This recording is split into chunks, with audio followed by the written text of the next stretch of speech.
ইতালির রোমে ২ দিনের গুরুত্বপূর্ণ সফর শেষে দেশে ফিরেছেন অন্তর্বর্তী সরকারের প্রধান উপদেষ্টা ড মোহাম্মদ ইউনুস।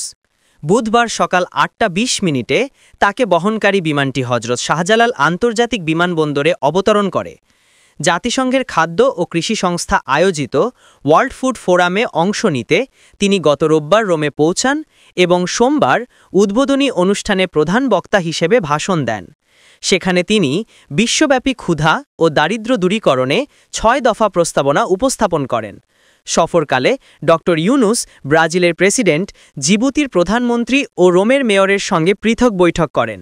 এসব বৈঠকে কৃষি প্রযুক্তি বিনিময়, সামাজিক ব্যবসা সম্প্রসারণ ও উন্নয়ন সহযোগিতা নিয়ে আলোচনা হয়।